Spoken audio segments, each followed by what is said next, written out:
आ जाने देते हैं, फिर स्टार्ट करते हैं।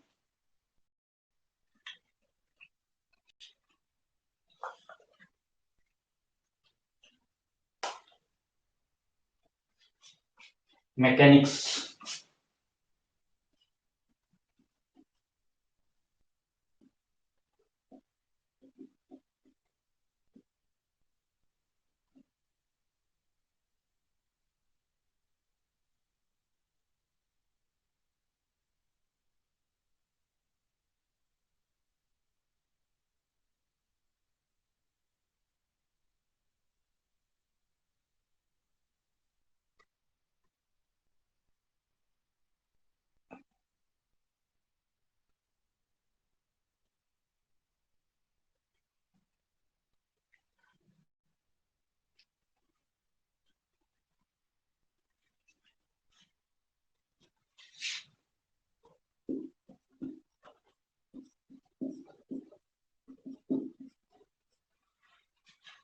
सब लोग ज्वाइन कर लिए।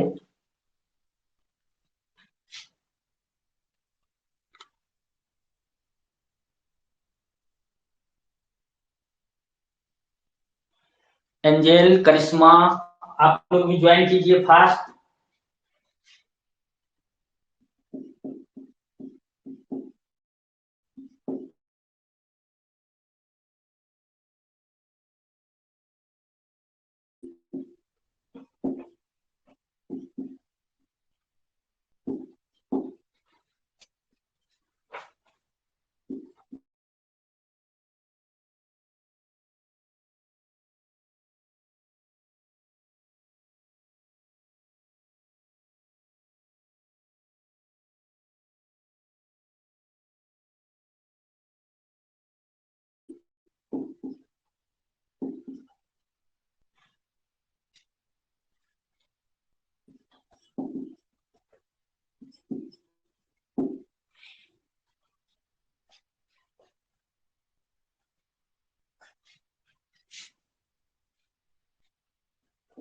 गाइस, बोर्ड पर जो लिख रहे हैं वो विजिबल है आप लोगों को?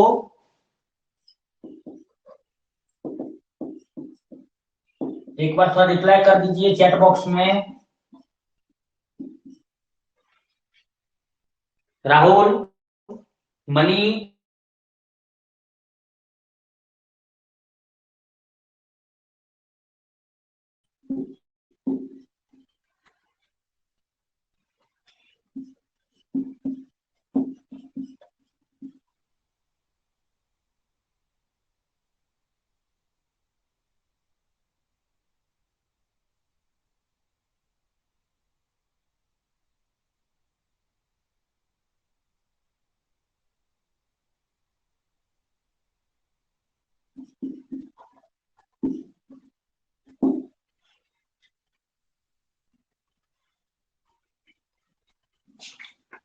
यस,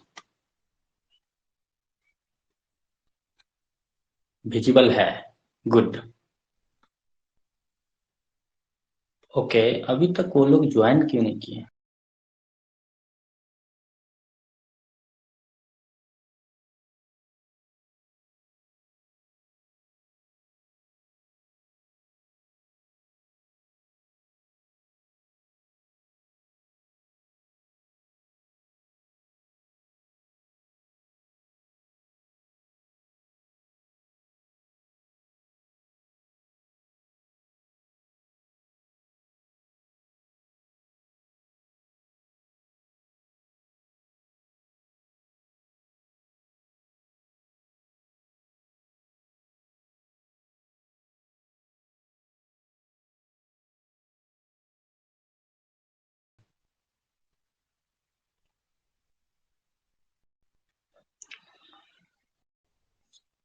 देखिए गाइस,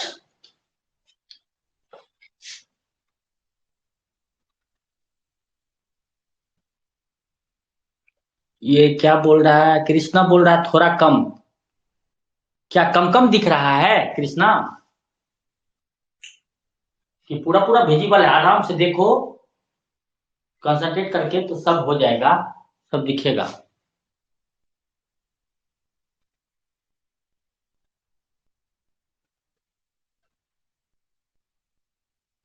ओके, ठीक है।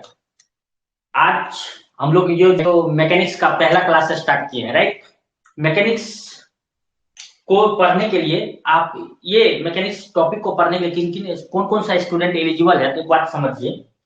एक तो आप लोग एलिजिबल हैं, फिजिक्स वाले स्टूडेंट, जो लोग फिजिक्स पढ़ रखे हैं, तो आज आप एलिजिबल हैं इसमें, किस बात के लिए, पीजीटी टीचर के लिए, राइट ना, पीजीटी टीचर के लिए, राइट। उसी तरह से पीजीटी टीचर, सिर्फ पीजीटी लिख रहे हैं, ठीक है, पीजीटी के लिए। फिर अगर वैकेंसी आती है पीजीटी का, तो पीजीटी के लिए भी में भी एलिजिबल रहेंगे, क्योंकि उसमें भी मैकेनिक्स का पोर्शन पूछता है।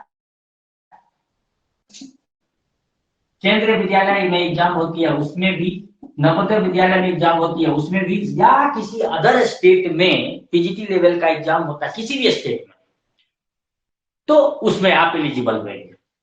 आपके साथ साथ जिन लोगों ने इंजीनियरिंग कर रखा है, यानी कि डिप्लोमा या बीटेक कर रखा है, उसको भी ये टॉपिक पढ़ना है आज, मैकेनिक्स। उसके लिए इस टॉपिक का नाम हो जाता है इंजीनियरिंग मैकेनिक्स, आपके लिए, ठीक है। Mechanics of solids, mechanics of fluids, fluid mechanics, ऐसा बोल करके है। उन लोगों को भी इंजीनियरिंग मैकेनिक्स बोल करके पढ़ना है, इंजीनियरिंग मैकेनिक्स वाला बेसिक पोर्शन वाला। एंड देन उन लोगों को फिर पढ़ना फ्लूइड मैकेनिक्स इन डिटेल्ड, जो आप लोगों से कई गुना ज्यादा है, ऐसा। तो ठीक है, तो ये उसके लिए भी वो तब उससे कौन कौन सा एग्जाम में एलिजिबल होंगे, जूनियर इंजीनियर के एग्जाम में, असिस्टेंट इंजीनियर के एग्जाम में, या किसी भी public sector undertaking, even in GATE exam,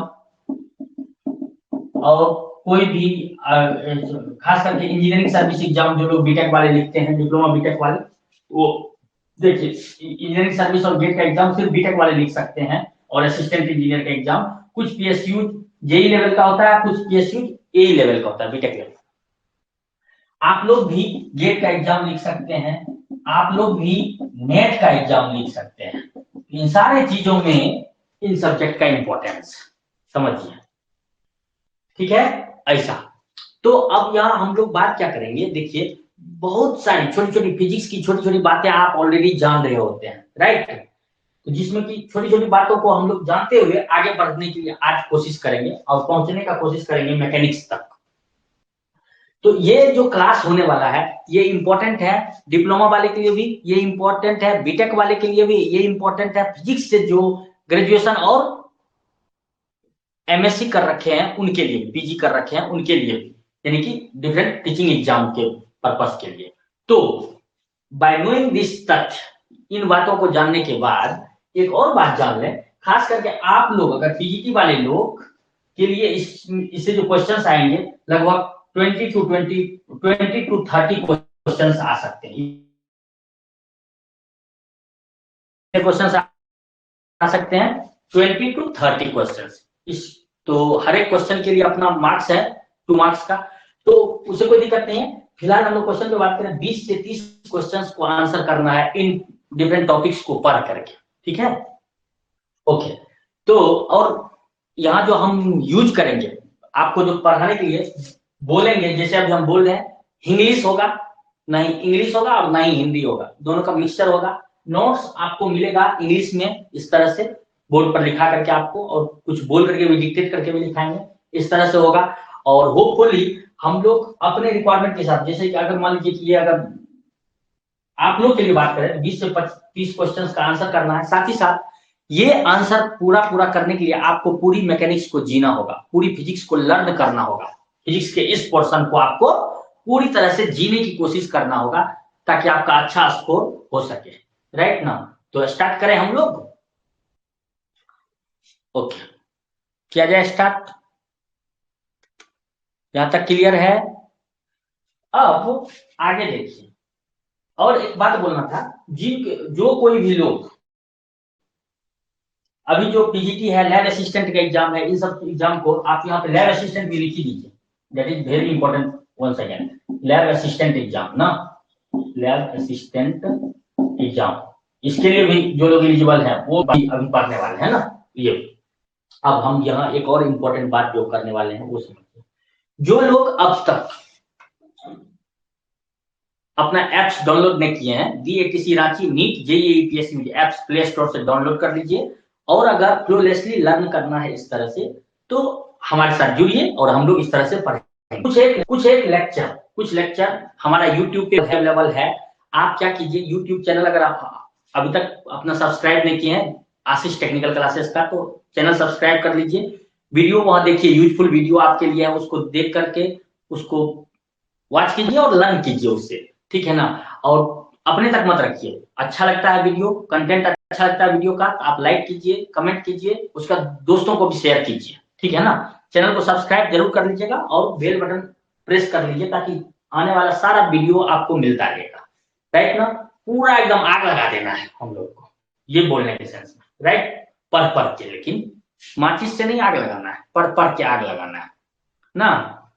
तो अब हम लोग स्टार्ट करते हैं आगे का पोर्शन। देखिए,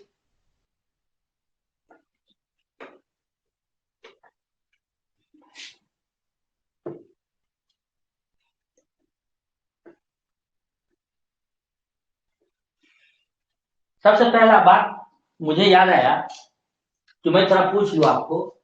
ये बताइए, बहुत इंपॉर्टेंट चीज है ना, व्हाट इज फिजिक्स। फिजिक्स क्या है? इससे पहले, ये तो पार्ट है साइंस का अपना। What is science? साइंस क्या है? यहां से भी एक क्वेश्चन आ सकता है इजी वे में, क्योंकि आप टीचर बनने जा रहे हैं तो कुछ भी आ सकता है। तो ध्यान रखिएगा, साइंस एक वर्ड से बना है जिसका नाम है सिंटिया। क्या वर्ड है? सिंटिया। इसको पढ़ेंगे, हिंदी में भी लिख दे रहे हैं सिंटिया। ये ट है, ट, सिंटिया। और सिंटिया का मीनिंग होता है, सिंटिया मीन्स, जिसका मीनिंग होता है टू नो, जानना। टू नो मीन्स जानना। और इस नो से बना है नॉलेज। नो से क्या बना है? नॉलेज, राइट ना। तो मीनिंग समझिए, साइंस जिस वर्ड से बना है वो है सिंटिया। सिंटिया का मीनिंग होता है टू नो, हिंदी में उसको जानना बोलते हैं, राइट ना, जानना। तो आप तब ना बचपन में बोल देते थे साइंस मतलब विज्ञान ना, जिस विषय को पढ़ने से विशेष ज्ञान होता है उसको विज्ञान कहते हैं। यस, देखिए, ऐसा इसलिए क्योंकि देखिए ये सिंटिया वर्ड से बना है, और सिंटिया का मीनिंग क्या होता है? टू नो, जानना। और जानेंगे तो आपको नॉलेज गेन होगा, हाँ है ना, किसी भी चीज के बारे में। तब उसका कुछ प्रूफ होना चाहिए, चीजें, एक्सपेरिमेंटल ट्रुथ भी उसके पीछे लगता है, राइट ना। तो ऐसा अगर डिटेलिंग में बात करेंगे तो साइंस का डिफिनेशन हो जाएगा, मतलब किसी भी चीज का सिस्टमेटिक नॉलेज, राइट ना। किसी भी चीज को पढ़ने से जो सिस्टमेटिक नॉलेज हम लोग गेन करते हैं, उसको हम लोग क्या बोलते हैं? Science. That governs with some certain laws of the nature, ऐसा। नेक्स्ट देखिए, अब साइंस का ही पार्ट है फिजिक्स। साइंस का 3 पार्ट मेनली होता है ना, फिजिक्स, केमिस्ट्री, बायोलॉजी। बायोलॉजी मतलब लाइफ साइंस। उसमें अपना है फिजिक्स, खास करके तो जो अपना है उस पर हम लोग आ जाते हैं। यह है फिजिक्स। फिजिक्स क्या होता है? तो देखिए, फिजिक्स एक ग्रीक वर्ड से बना है जिसको हम लोग बोलते हैं फुसिस। क्या बोलते हैं? फुसिस। और जिसका मीनिंग होता है नेचर। नेचर माने प्रकृति, प्रकृति, राइट। तो फिजिक्स किसको बोलेंगे? तो फिजिक्स को बोलेंगे, physics is that branch of science that deals with the study of nature and natural phenomena. तो फिर से, physics is that branch of science that deals with the study of nature and natural phenomena and the laws that govern this phenomena. Hindi में भौतिकी यानी physics science का वह शाखा है जिसके अंतर्गत हम लोग प्रकृति और प्राकृतिक घटनाओं के बारे में पढ़ते हैं, और उन नियमों के बारे में पढ़ते हैं जो इन प्रकृति और प्राकृतिक घटनाओं को समझने में मदद करता है। समझ में आया बात ना? नियम भी उसमें जरूरी है, laws and the laws that govern this phenomena. इस फेनोमेना को अंडरस्टैंड करने में जो नियम हमें हेल्प करता है, उन सब चीजों को भी हम लोग पढ़ते हैं, इलोबरेट करने में, राइट ना। तो यहां तक में कोई डाउट है, कुछ लिखाना है यहां तक में तो बोल दीजिए, क्लियर करके लिखा देंगे। अदरवाइज इसको करना है हम लोग को, कॉपी कर लीजिएगा छोटी छोटी बातों को। यहां तक क्लियर है या कुछ लिखाना है? थोड़ा रिप्लाई कीजिएगा फास्ट। तब हम लोग आगे बढ़ते चलेंगे।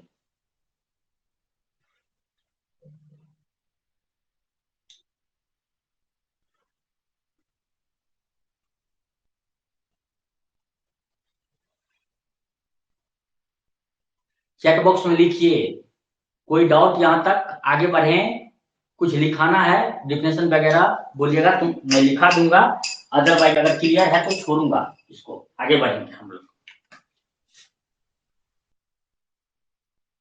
All okay sir, good good good. अरे बाबा, कृष्णा बोल रहा है लिखा दीजिएगा सर। कृष्णा सुन के याद रखिए, ये छोटी बात है, जल्दी से। साइंस वह सब्जेक्ट है जिसको पढ़ने से हमें सिस्टमेटिक नॉलेज मिलता है, राइट ना? राइट, क्या बोलेंगे हिंदी में, क्या बोलिएगा? जिस विषय को पढ़ने से विशेष ज्ञान होता है उसको क्या बोलते हैं? विज्ञान। यानी कि if we are gaining systematic knowledge about anything by studying that thing, that is called science। ठीक है ना? ऐसा क्यों? क्योंकि साइंस एक वर्ड से बना सिंथिया, जिसका मीनिंग होता है टू नो, मतलब जानना, और नो से बना है नॉलेज, ज्ञान की प्राप्ति होना, राइट ना? ऐसा साइंस का ही अपना ब्रांच है फिजिक्स। फिजिक्स को कैसे डिफाइन करेंगे, सुन के लिख लीजिएगा आप अपना, ठीक है ना, बाद में वीडियो देख करके। तो पहले सुन लीजिए अच्छे से। फिजिक्स क्या है? फिजिक्स साइंस का पार्ट है ना, क्या बोलेंगे? The branch of science that deals with the study of nature and natural phenomena and the laws, laws माने नियम, दैट गवर्न दीज फेनोमेना। ठीक है, इसका हिंदी मीनिंग ये हुआ, फिजिक्स विज्ञान की वह शाखा है जिसके अंतर्गत हम लोग प्रकृति और प्राकृतिक घटनाओं के बारे में पढ़ते हैं, और उन नियमों के बारे में भी पढ़ते हैं जो इन घटनाओं को, प्रकृति और प्राकृतिक घटनाओं को समझने में मदद करता है। समझ में आया बात ना? ये मतलब है। क्यों ये नेचर का स्टडी है? क्योंकि फिजिक्स एक वर्ड से बना है जिसको हम लोग बोलते हैं फुसिस, ग्रीक वर्ड है फुसिस, जिसका मीनिंग ही होता है नेचर। समझ में आया बात ना? ऐसा। तो ये था डिफिनेशन रिगार्डिंग दिस। अब हम लोग आगे बढ़ते हैं। लिखाने के लिए इसको बार बार आप बाद में वीडियो रोक करके लिख लीजिएगा। ये छोटी छोटी बातों का डिफिनेशन अगर लिखाएंगे तो बहुत ज्यादा हो जाएगा, इस वजह करके हम ऐसा बोल रहे हैं। ऐसा कुछ भी नहीं है कि नहीं लिखा सकते हैं। ओके, अब देखो ये फिजिक्स पर, ये जो अपना फिजिक्स है इसी का ना अपने पास ग्रुप ए और ग्रुप बी करके, ग्रुप ए और ग्रुप बी करके तीन तीन चैप्टर का पार्ट है ना। इस ग्रुप ए में तीन पार्ट है अपना, जिसमें पहला है मैकेनिक्स, राइट, दूसरा है अपना थर्मल फिजिक्स, और तीसरा है वेव्स एंड ऑसिलेशन। यहाँ मैकेनिक्स है पहला पार्ट, पहला चैप्टर, दूसरा है अपना थर्मल फिजिक्स, थर्मल फिजिक्स, और तीसरा है अपना waves and oscillations, waves and oscillations, है ना। ये तीन पार्ट हो गया अपना ग्रुप ए में। ठीक उसी तरह से ये जो अपना ग्रुप बी है, ग्रुप बी, इसमें हम लोगों को भी तीन पार्ट पढ़ना है। इसमें क्या क्या पढ़ना है तीन पार्ट में, ये बता दो। एक है अपना electricity and magnetism, electricity and magnetism, magnetism. दूसरा है अपना मॉडर्न फिजिक्स, मॉडर्न फिजिक्स, और तीसरा है अपना इलेक्ट्रॉनिक्स। तो टोटल अपना 6 पार्ट है फिजिक्स का, है ना, ग्रुप ए ग्रुप बी करके। ये जो 6 चैप्टर है, इंडिविजुअली कोई भी चैप्टर आप हमसे पढ़ाई कर सकते हैं। जैसे कि कुछ लोग, जो लोग पढ़ लिए हैं, जो चैप्टर पढ़ लिए उसको छोड़ दीजिए, जो आपको जो रिक्वायर्ड है चैप्टर, वो चैप्टर डायरेक्ट आप हमसे पढ़ सकते हैं, राइट ना। तो सारे चैप्टर का क्लासेस अभी चल रहा है।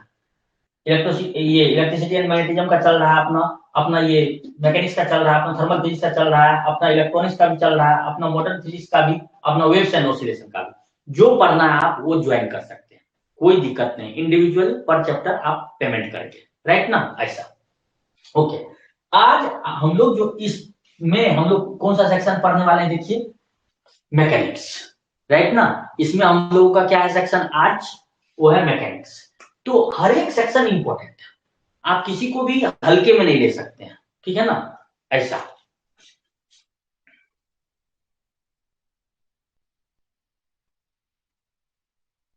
कोई नहीं, एटलीस्ट आप ज्वाइन तो की करिश्मा, गुड वन। और एक जन अभी तक और लोग ज्वाइन नहीं किया है। अच्छा, एंजल भी ज्वाइन कर लिए। Yes, very good, now it's fine. No I am tension free कि सर ये दे ज्वाइन किए थे, सर वो नहीं ज्वाइन किए थे। देखिए एक और बात हम थोड़ा आपको बताना चाह रहे हैं, हम लोग बहुत दिनों बाद मिले हैं ना कुछ लोगों से, तो एक्चुअली में आपको एक बार फिर से लाइन अप कर रहे हैं, हम लाइन अप करने की कोशिश कर रहे हैं, इनर्जेटिक बनाने की कोशिश कर रहे हैं, आपके अंदर उत्साह भरने की कोशिश कर रहे हैं, ताकि आप इनर्जेटिक होइए और अच्छे से फिर से पढ़ाई करेंगे हम लोग बारीकी से, छोटी छोटी बातों का। राइट, तो मेरा मोटिव वो है, इसलिए हम छोटी छोटी बातों पे भी बात कर रहे हैं।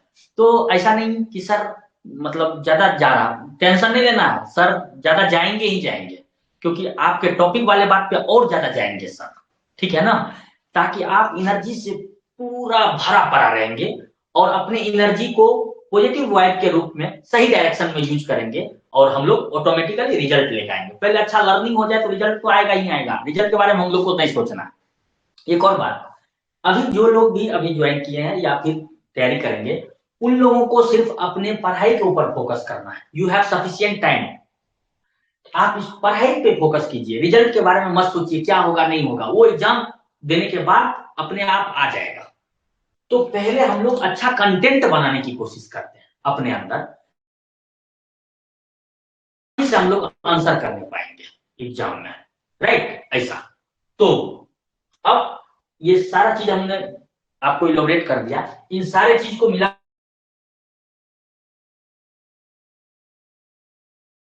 150 क्वेश्चंस आने हैं, और ये होंगे फॉर 300 मार्क्स।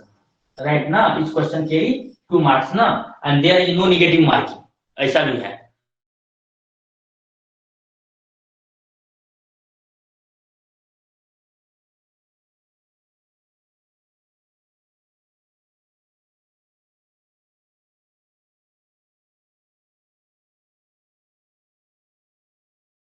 कम से कम टारगेट रखिए 120 क्वेश्चन, सही करना है एकदम एग्जैक्ट। आप 150 के 150 आप यहाँ पढ़ने के बाद हर एक चैप्टर से जितना भी क्वेश्चन आएगा सब सॉल्व करने के लायक होंगे, बशर्ते कि आप अच्छे से लर्न करेंगे तो। और थोड़ा सा उस वक्त प्रेशर रहता है, तो इसलिए बार बार उन चीजों को अभी लर्न कर लेंगे तो वहां आसानी से क्रैक कर सकते हैं। तो नया बात ना, ऐसा लैब असिस्टेंट में भी सेम कहानी है। इसी तरह से चाहे पीजीटी टीचर हो, चाहे लैब असिस्टेंट हो, चाहे इंजीनियरिंग वाले बच्चे इंजीनियरिंग वाले सेक्शन में मैकेनिक्स में देखेंगे। तो अभी हम लोग अब स्टार्ट करते हैं इसको। फिजिक्स का एक पार्ट है अपना मैकेनिक्स। राइट, तो देखिए यहाँ छोटी छोटी बात का भी एग्जाम में क्वेश्चन आ जाता है। आप लोग तो इतने ज्यादा डेंजर डेंजर पढ़ के जाते हैं, डेंजर डेंजर सोच के जाते हैं कि छोटी छोटी बातों में आप कंफ्यूज कर जाते हैं। जैसे देखिए यहाँ हमने मैकेनिक्स को डिफाइन किया है। राइट, आज का लेक्चर 1 है ना। देखिए मैकेनिक्स क्या है, mechanics is the physical science. हम पहले क्या लिखे हुए देखो, ये क्या है, ये भौतिक विज्ञान का पार्ट है ना, physical science concern with the study of response of bodies. Body कैसा रिस्पॉन्स करता है, हाँ है ना, under the application of forces. अगर बॉडी के ऊपर डिफरेंट तरीके का आप फोर्स लगाते हैं तो बॉडी कैसा रिस्पॉन्स करता है, वो चीज फिजिकल साइंस के जिस ब्रांच के अंदर पढ़ते हैं उसको हम लोग बोलते हैं मैकेनिक्स। राइट, अब एक बात ध्यान दीजिए, यहां से देखिए ये जो मैकेनिक्स फिजिकल साइंस का पार्ट है, ये अपना किस, फिर से बता रहे हैं, रिस्पॉन्स ऑफ बॉडीज बताता है। वो बॉडीज यहाँ जो बात कर रहे हैं हम लोग, ये बॉडी, ये जो बॉडीज है, ये बॉडी कुछ भी हो सकता है। ये बॉडी सॉलिड बॉडी हो सकता है, ये बॉडी लिक्विड बॉडी हो सकता है, ये बॉडी गैसियस बॉडी हो सकता है। समझ में आ रहा बात है, सॉलिड लिक्विड गैसेस कुछ भी हो सकता है ना। राइट, उन बात पर बेस्ड अपना मैकेनिक्स डिफरेंट टाइप्स का होने वाला है। Solid mechanics, fluid mechanics, fluid बोल दिए तो उसमें लिक्विड और गैस दोनों आ गया, ऐसा। तो दो पार्ट जो आप पढ़ते हैं, सॉलिड मैकेनिक्स और फ्लूइड मैकेनिक्स, तो वो जो है, क्योंकि बॉडी कैसा है, आप किस बॉडी के ऊपर फोर्स लगा रहे हैं और एनालिसिस कर रहे हैं, या बिना फोर्स लगाए एनालिसिस कर रहे हैं, कैसे एनालिसिस कर रहे हैं, किस तरीके का एनालिसिस उस पर आप करना चाह रहे हैं, ये सब बातें हैं। समझ में आ रहा बात ना, ऐसा। अब यहाँ देखिए नेक्स्ट टर्म हम क्या लिखे हैं, इंजीनियर्स के लिए ये मैकेनिक्स के नाम से नहीं सब्जेक्ट है, नाम हो जाता है इसका इंजीनियरिंग मैकेनिक्स। तो इसको क्या बोलते हैं, देखिए, engineering mechanics is the application of mechanics to the solution of engineering problems. Actually में साइंस में क्या होता है, हम लोग किसी भी चीजों के बारे में बेसिक नॉलेज गेन करते हैं, और अगर उसका हम लोग को एप्लीकेशन करना है तो at that time we need technology, हाँ या ना। जब साइंस और टेक्नोलॉजी दोनों को मिला दीजिएगा, दैट इज कॉल्ड इंजीनियरिंग, हाँ या ना। साइंस से आप नॉलेज गेन कीजिए चीजों के बारे में, और उसको वो अपने ह्यूमन वेलफेयर के लिए किस तरीके से यूजफुल है, वो पार्ट अगर आप करते हैं, that is engineering section part. तो साइंस एंड टेक्नोलॉजी दोनों मिलाकर के अपना क्या है, अपना इंजीनियरिंग, ठीक है ना। तो engineering mechanics is the application of mechanics to the solution of engineering problems whatever. जैसे कि एक बात देखिए, चापाकल कैसे काम कर रहा है, राइट ना, चापाकल, ठीक है ना, जिसे आप ट्यूबवेल ट्यूबवेल पानी जिससे निकालते हैं, वो कैसे काम कर रहा है, इन चीजों के बारे में एनालिसिस आप कर रहे हैं। सबसे पहले तो देखिए वो बना कैसे है, वो किस किस बातों पे किस तरह का आप उसमें नट बोल्ट वगैरह वगैरह चीजें लगाते हैं बारीकी से, वो कैसे वो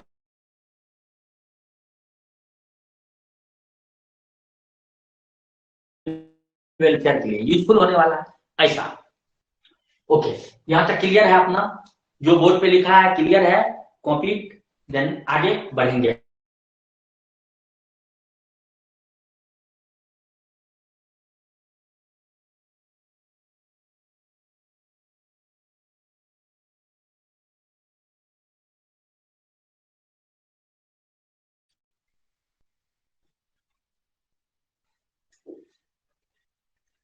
एक बार रिप्लाई कर दीजिए तो हम लोग आगे बढ़ेंगे।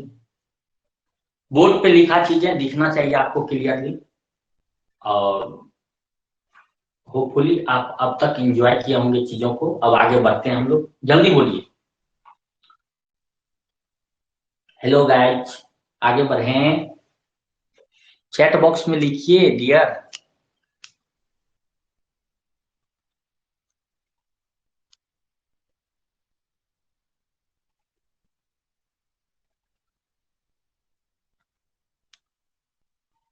अच्छा, मनी क्या बोलते हैं,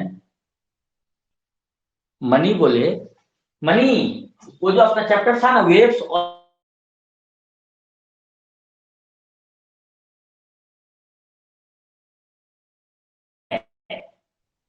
तो क्लियर है ना आपको, वेव्स ऑसिलेशन में ही ऑप्टिक्स कंबाइंड,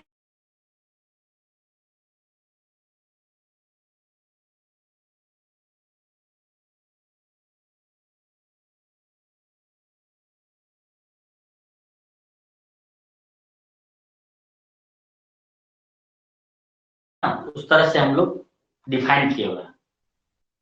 आपका डाउट क्लियर हुआ।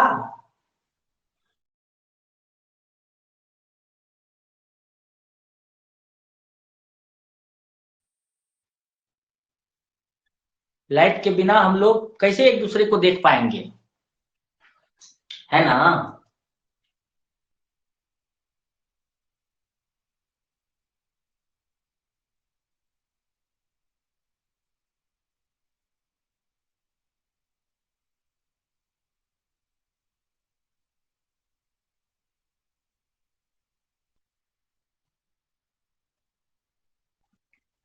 आपके रिप्लाई का हम वेट कर रहे हैं।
into 3 टाइप्स,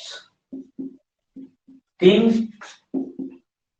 सब टाइप में इसको बांटा गया है विस्तृत रूप से। पहला है, मनी आया, कुछ नहीं बोल रहा है। Mechanics is broadly classified into कितना टाइप बताओ जल्दी से, 3 टाइप। पहला जो इसमें टाइप है वो है mechanics of rigid body, mechanics of rigid body, rigid bodies. दूसरा जो हम लोग पढ़ते हैं मैकेनिक्स, वो है mechanics of deformable body, mechanics of deformable body. और तीसरा जो हम लोग पढ़ते हैं वो है अपना मैकेनिक्स ऑफ फ्लूइड या fluid mechanics, mechanics of fluid, fluid यानी कि इसको आप फ्लूइड मैकेनिक्स भी बोलते हैं, फ्लूइड मैकेनिक्स भी बोलते हैं, फ्लूइड मैकेनिक्स, राइट। और इसको आप सॉलिड मैकेनिक्स भी बोलते हैं, सॉलिड मैकेनिक्स भी बोलते हैं फिजिक्स वाले, राइट, ऐसा, ठीक है। तो ध्यान में रखेंगे, mechanics is broadly classified into कितना types, 3 types, mechanics of rigid body, mechanics of deformable body, mechanics of fluid यानी कि ये है लिक्विड और गैसेस वाला, ठीक है ना। ऐसा कॉपी कर लीजिए, आगे बढ़ते हैं हम लोग। छोटी छोटी बारीकी से ये इन डिफिनेशन से भी क्वेश्चंस आते हैं। हमने देखा ढेर सारे प्रीवियस ईयर क्वेश्चंस जहां पे आप गलती करेंगे, वो गलती ना हो इसलिए छोटी छोटी बातों को हम बारीकी से बात कर लेते हैं। आगे बोले, अब देखेंगे हम लोग मैकेनिक्स ऑफ रिजिड बॉडी क्या होता है। सबसे पहले अब हम लोग देखेंगे मैकेनिक्स ऑफ रिजिड बॉडी क्या होता है, ये वाला थोड़ा सा इसके बारे में बात कर लेते हैं, डिफिनेशन के तौर पर भी बात करेंगे। Mechanics of rigid body clear है, आगे बढ़े। मैकेनिक्स ऑफ रिजिड बॉडी क्या होता है, it is the branch of science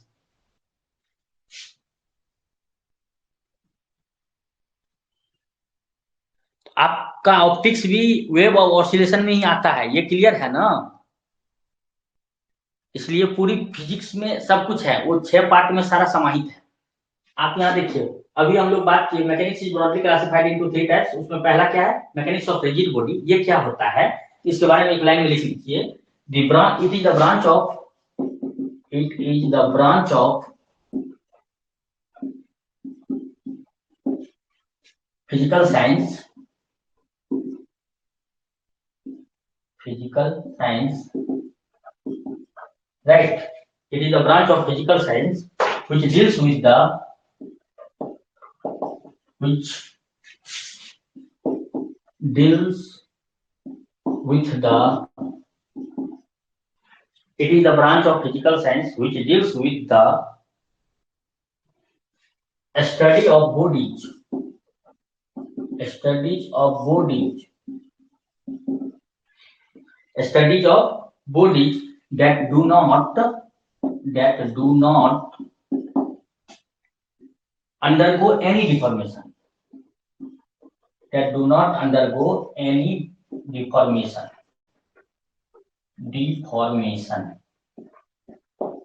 जिसमें कोई बदलाव नहीं होता है, deformation, under the application of,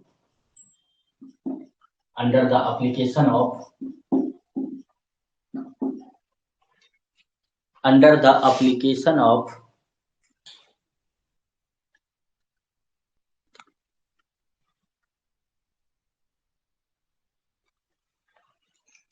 yes, under the application of forces, right।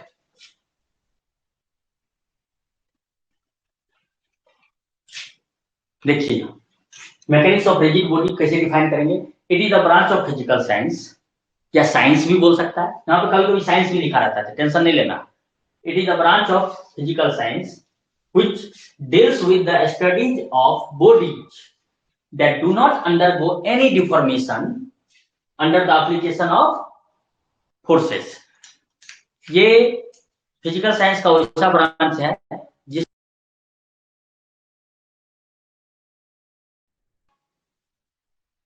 जिसके अंतर्गत हम लोग क्या करते हैं, बोर्ड, देखिए यहां से उन बॉडीज के बारे में स्टडी करते हैं जिसपे अगर फोर्स लगाते हैं तो उसमें कोई बदलाव नहीं होता है, कोई डिफॉर्मेशन नहीं होता है, नहीं वो इलोंगेट करता है, नहीं वो कॉन्ट्रैक्ट करता है। समझ बात ना, बॉडी पे फोर्स लगाने से उसमें कोई बदलाव नहीं होता उसके शेप में, ठीक है ना। वैसे को हम लोग क्या बोलते हैं, मैकेनिक्स ऑफ रिजिड बॉडी। वैसे फिजिकल साइंस के ब्रांच को क्या बोलते हैं हम लोग, मैकेनिक्स ऑफ रिजिड बॉडी। अब ये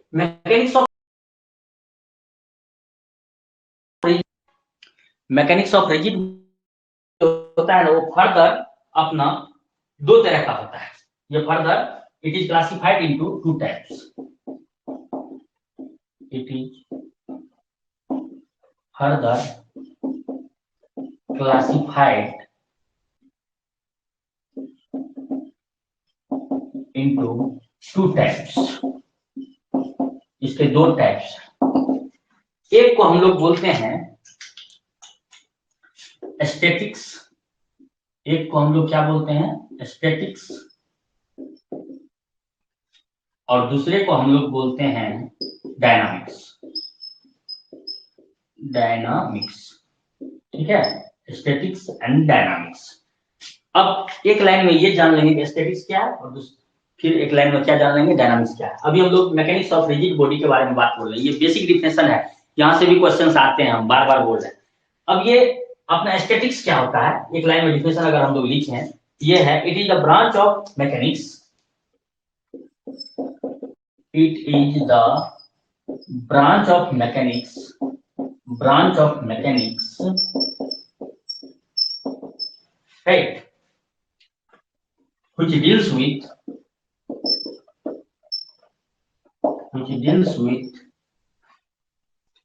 the study of the behavior of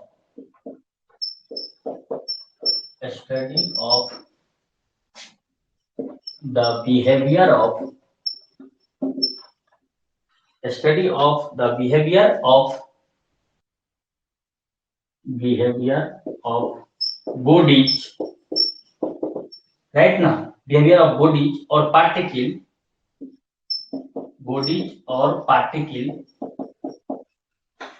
right, in the state of rest, जब वो विरामावस्था में होता है, in the state of rest, इसलिए static, right. Static is the branch of mechanics which deals with the study of the behavior of bodies or particles in the state of rest। जब body rest में है तब body के behaviour के बारे में अगर आप स्टडी कर रहे हैं तो मैकेनिक्स के उस ब्रांच को बोलते हैं हम लोग एस्थेटिक्स, ठीक है ना। अब ये एक और बात ध्यान, ये अगर बॉडी सॉलिड है, राइट, तो सॉलिड वाला एस्थेटिक्स हो जाएगा, अगर ये फ्लूइड है तो हाइड्रोस्टेटिक्स हो जाएगा, यानी लिक्विड वाला।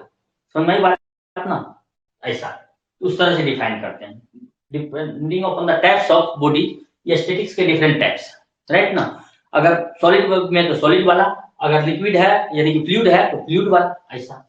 ओके, दूसरा क्या है अपना, डायनामिक्स। डायनामिक्स क्या होता है, it is the branch of mechanics.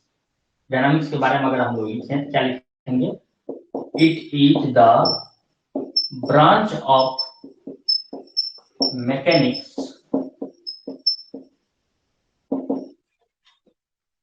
which deals with the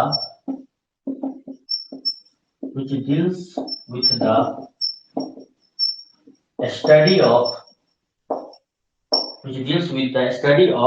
the behavior of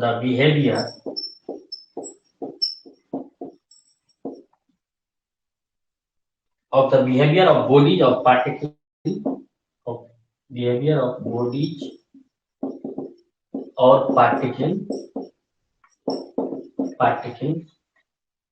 right, in the state of motion,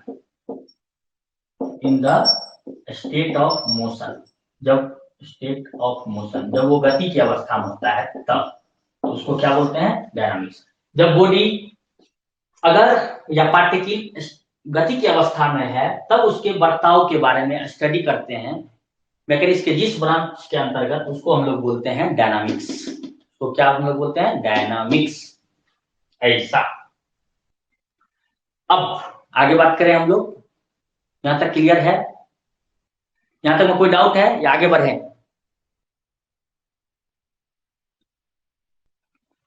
कोई एक जन चैट बॉक्स में लिख दीजिए यहां तक क्लियर है, तो आगे बढ़ेंगे। अब तक हम लोग देखें मैकेनिक्स ऑफ रिजिड बॉडी क्या है, राइट। उसके बाद वो उसको फर्दर क्लासिफाइड किया स्टैटिक्स और डायनामिक्स में। स्टैटिक्स क्या है देखें हम लोग, जब बॉडी स्टेट ऑफ रेस्ट में रहेगा तब उसके बिहेवियर के बारे में पढ़ेंगे तो उसको स्टैटिक्स बोलेंगे, और बॉडी अगर स्टेट ऑफ मोशन में रहेगा तब उसके बिहेवियर के बारे में पढ़ेंगे तो उसको डायनामिक्स बोलेंगे। यहाँ तक क्लियर है? Yes, good one. तो आगे बढ़ते हैं हम लोग। अब देखिए ये डायनामिक्स है ना, ये डायनामिक्स, इसको फर्दर दो कैटेगरी में बांटा गया है। कितने कैटेगरी में? दो। डायनामिक्स का फर्दर, तो ये अभी तक हम लोग मैकेनिक्स ऑफ रिजिड बॉडी का अंदर ही पढ़ रहे हैं, अब डायनामिक्स का पार्ट देख रहे हैं। देखिए यहाँ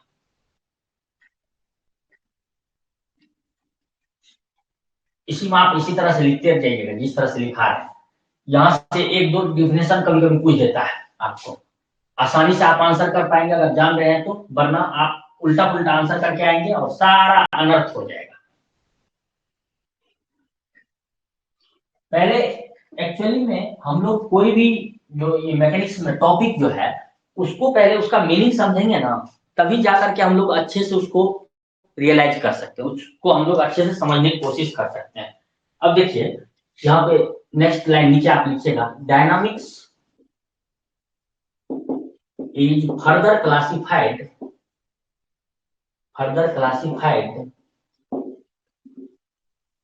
into two types।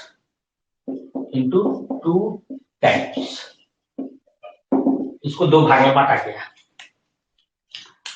Divided classified एक ही बात होता है, ठीक है ना। पहला है इसमें, पहला है काइनेमेटिक्स। पहला क्या है अपना? काइनेमेटिक्स। और इसमें दूसरा है डायनामिक्स का पार्ट, उसको बोलते हैं हम लोग काइनेटिक्स। क्या बोलते हैं हम लोग? काइनेटिक्स। तो डायनामिक्स का दो पार्ट है, काइनेमेटिक्स एंड काइनेटिक्स। यहां देखिए काइनेमेटिक्स क्या है? काइनेमेटिक्स डायनामिक्स का वह पार्ट है ना। Kinematics is that branch of dynamics in which we are studying the behavior of body, ठीक है ना, in which we are studying the behavior of body, ठीक है, in the state of motion but without knowing the reason behind the motion। वो motion क्यों है, उसका क्या कारण है, कौन सा फोर्स की वजह करके है, ये सब बातें अगर ना पढ़े, सिर्फ उसके मोशन के बारे में पढ़े बिना रीजन जाने हुए, उसको हम लोग क्या बोलेंगे? काइनेमेटिक्स। राइट ना? क्लियर है? एक बार फिर से बोलते हैं, द ब्रांच ऑफ डायनामिक्स या physics that deals with the study of behaviour of body in the state of motion without knowing the reason behind the motion. Motion का बिना कारण जाने बॉडी के बिहेवियर का स्टडी जिस ब्रांच के अंतर्गत करते हैं उसको हम लोग बोलते हैं काइनेमेटिक्स। क्लियर है? यहां तो लिख दें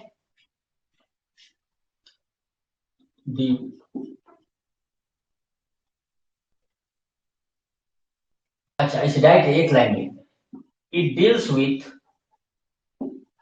with the study of motion, deals with the study of behavior of body और bodies कर देते हैं, bodies और particles under the state of motion without knowing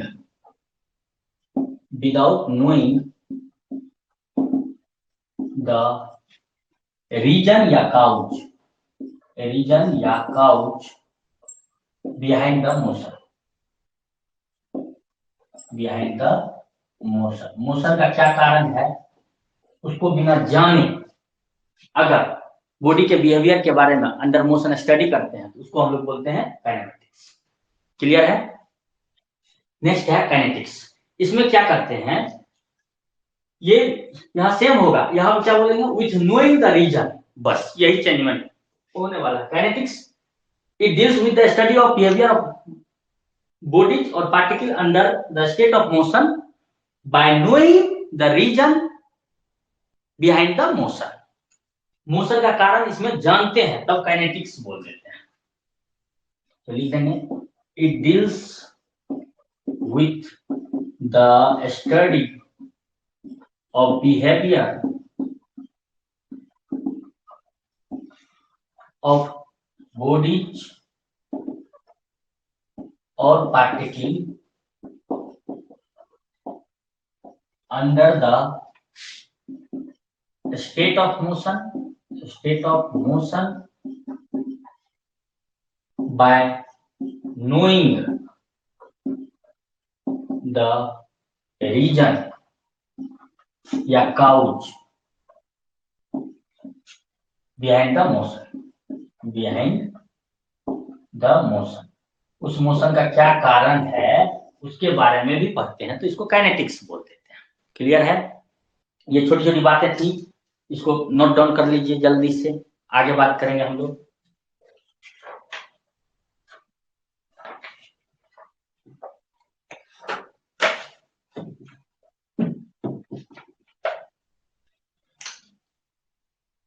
यहाँ तक क्लियर है? जल्दी जल्दी कीजिए।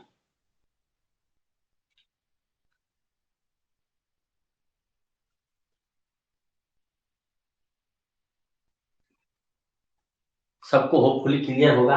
आगे हम लोग बात करेंगे, ये हम लोग पढ़ रहे थे मैकेनिक्स ऑफ रिजिड बॉडीज के अंतर्गत इतना बातें पढ़े ना। मैकेनिक्स ऑफ रिजिड बॉडी को पहले आप दो पार्ट में बांटे, statics and dynamics. Then dynamics को फर्दर दो पार्ट में बांटे, काइनेमेटिक्स एंड काइनेटिक्स।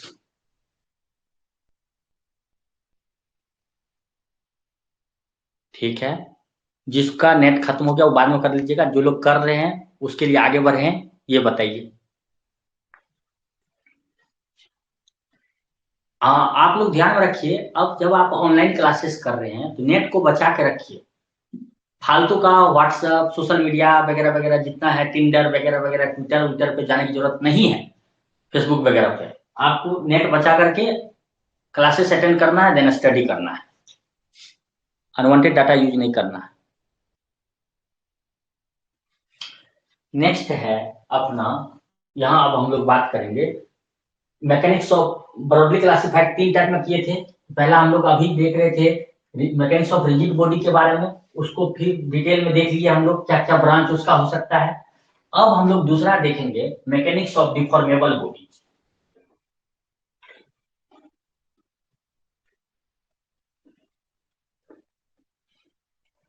दूसरा अपना क्या है, mechanics of deformable bodies. Mechanics of deformable body, right. इसके बारे में थोड़ा हम लोग जानने की कोशिश करेंगे। ये क्या है,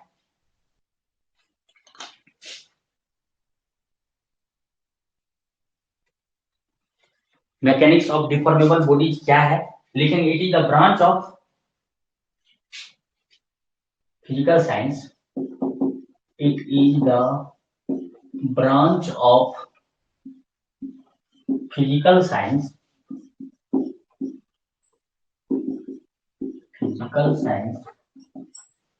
right,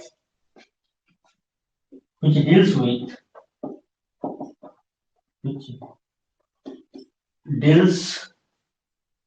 with the study of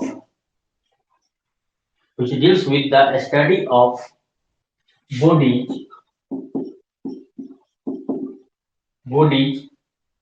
that undergoes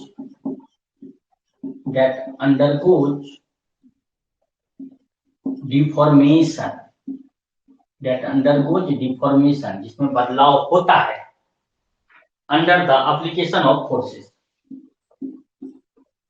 under the application of forces, force लगाने से, application of forces, full stop, right? इसको further it is further classified into ये 3 टाइप्स। पहला है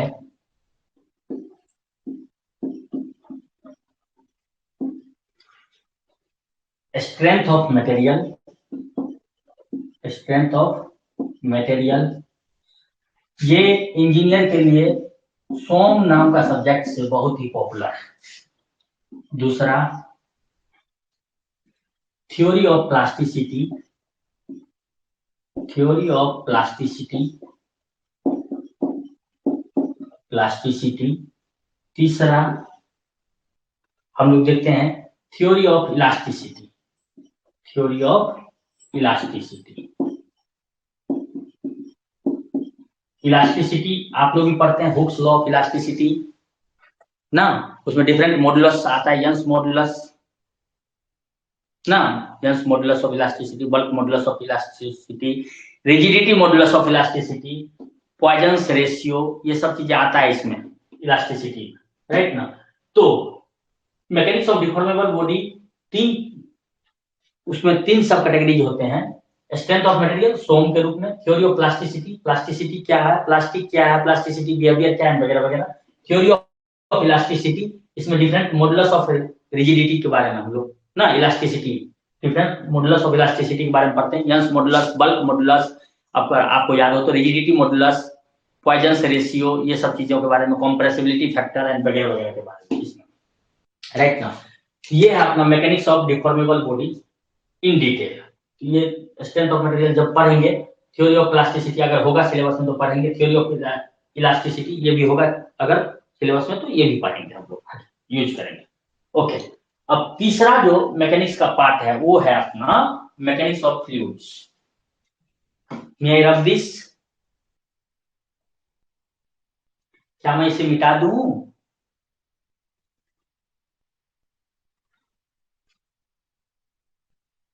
Copy it, guys.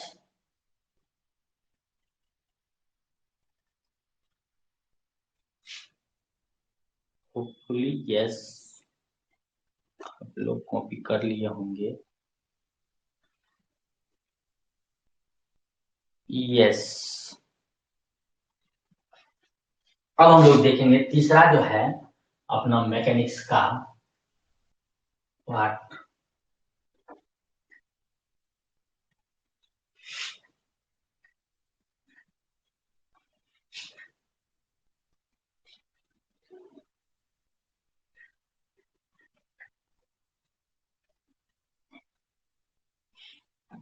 वो है mechanics of fluid. Third one है अपना मैकेनिक्स ऑफ फ्लूइड, यानी कि फ्लूइड मैकेनिक्स भी इसको बोलते हैं। ये क्या होता है? It is the branch of physical science, it is the branch of physical science, it is the branch of physical science now which deals with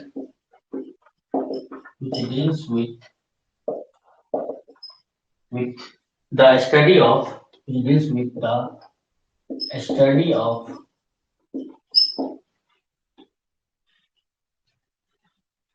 fluids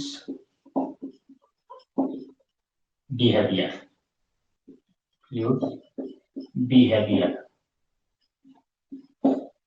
right. ऐसा fluid mechanics further classified into, मतलब actually में fluid के बारे में अगर हम लोग बात करें, ये फर्दर क्लासिफाइड इनटू 2 तरह का। वन इज हिंदी कहते हैं, it is further classified into 2 types ना। Two types. अब वो टाइप किस बात पर बेस्ड है कि फ्लूइड तो है, लेकिन कैसा फ्लूइड? तो उसमें पहला है अपना कॉम्प्रेसिबल फ्लूइड, कॉम्प्रेसिबल फ्लूइड्स के बिहेवियर का स्टडी, और दूसरा है अपना इनकॉम्प्रेसिबल, इनकॉम्प्रेसिबल फ्लूइड्स के बिहेवियर का स्टडी। समझ में आया बात ना? ऐसा तो आपके में इनकॉम्प्रेसिबल फ्लूइड्स के बारे में ज्यादा बात किया गया है, ठीक है। इंजीनियरिंग वाले सेक्शन में कॉम्प्रेसिबल और इनकॉम्प्रेसिबल दोनों के बारे में बात किया गया है। तो खास करके जो फिजिक्स पढ़ रहे हैं उसके लिए ज्यादा इंपॉर्टेंट है इनकॉम्प्रेसिबल फ्लूइड्स के बारे में, राइट ना? ऐसा तो ये था, यहां तक अभी तक हम लोग क्लासिफाइड किए हैं बेसिक बेसिक छोटी छोटी बातों को। यहां तक किसी को डाउट है? कुछ क्लियर है सब? तो आगे बात करेंगे।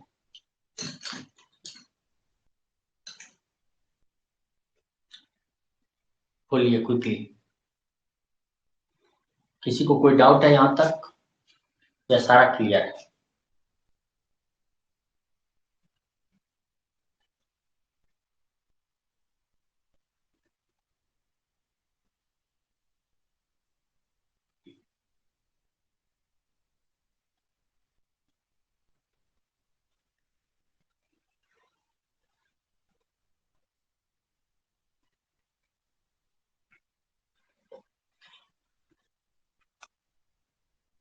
ओके, आप लोग एक बार अच्छे से सब सुनिए और मेरे बात का आंसर कीजिएगा प्रॉपर वे में चैट बॉक्स में।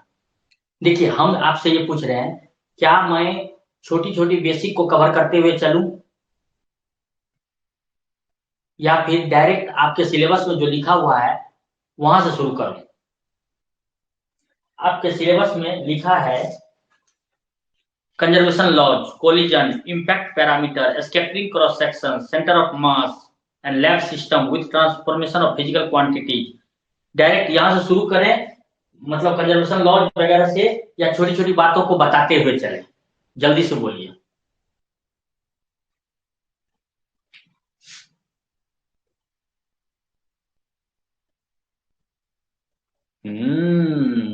ओके, बाकी लोग अपना अपना बताइए।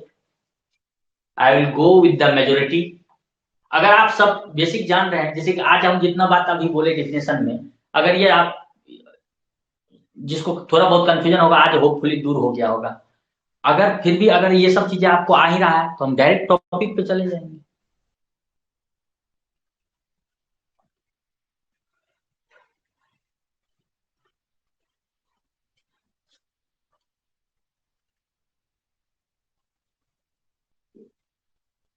एंजल, तुम भी रिप्लाई करो जल्दी।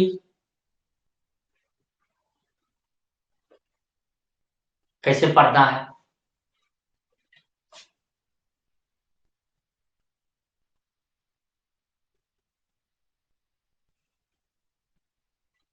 ओके, कुछ लोग बोल रहे हैं मैकेनिक्स में knowing nothing, so start with छोटी मोटी बातें।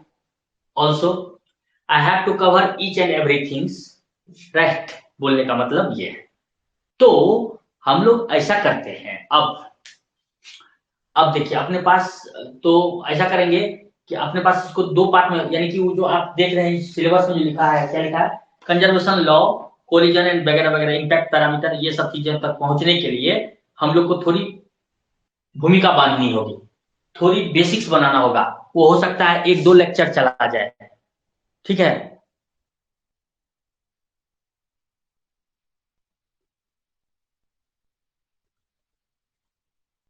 Yes Rahul, you are right. हमको पता है आप लोग को सबको सब कुछ आ रहा है, कभी कभी जोक्स मुझे भी तो करना है। ऐसे ही बोल रहे थे, करिश्मा बोली कि मैकेनिक्स उनको कुछ नहीं आता है, मतलब वो ऐसा बोली। हो सकता है वो अच्छे से नहीं पढ़ी होंगी, कोई बात नहीं, ऐसा थोड़ी ना है कि उनको मैकेनिक्स नहीं आता है। मैकेनिक्स नहीं आता तो वो स्टैंड बाय मोड में कैसी है? ठीक है ना? मैकेनिक्स आता है, ऐसा कुछ भी नहीं है। हाँ, तब यह है कि प्रॉपर एप्लीकेशन चीजें समझ में नहीं आ रहा, छोटी मोटी कंफ्यूजन है, उसको हम दूर करते हुए चलेंगे, राइट? तो ऐसा करते हैं कि नेक्स्ट क्लास में जो हम आपके लिए वीडियो लाएंगे, वो मेरा मतलब नेक्स्ट क्लास जो अपना लाइव सेशन का करेंगे, उसमें हम लोग शुरू करेंगे छोटी छोटी टर्मिनोलॉजी के बारे में, राइट ना, technical term used in mechanics या इंजीनियरिंग मैकेनिक्स, राइट ना, छोटी छोटी टर्म के बारे में ऐसा करें, क्योंकि थोड़ा वीडियो लंबा होगा तो थोड़ा ज्यादा दिक्कत होगा, तो इसलिए आज के लिए इतना ही रखें, जल्दी बोलिए।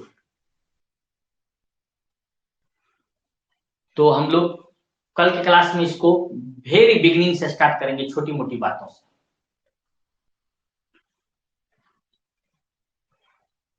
जल्दी बोलिए, थोड़ा फास्ट।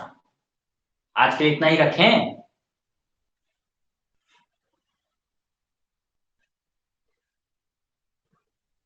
आप लोग सारे दोस्तों को, जो भी नीडफुल लोग हैं, सबको शेयर कर दीजिएगा अपना इंफॉर्मेशन। चैप्टर वाइज वो ज्वाइन कर सकता है, सारे लोगों को ज्वाइन करने के लिए ही ऐसा फैसिलिटी किए हैं, ठीक है ना। आज इतना ही रहने देते हैं, और हम लोग नेक्स्ट क्लास में हम लोग पढ़ेंगे, यानी कि कल के क्लास में, और टाइमिंग आपको मैसेज कर देंगे, ठीक है ना। होपफुली यही टाइमिंग ठीक है, लेकिन कल सरहुल है तो इलेक्ट्रिसिटी का प्रॉब्लम भी हो सकता है, क्या नहीं होगा तो यही टाइमिंग रखेंगे, ठीक है ना, यही टाइम अपने लिए ठीक है, ठीक है। तो ओके, थैंक यू।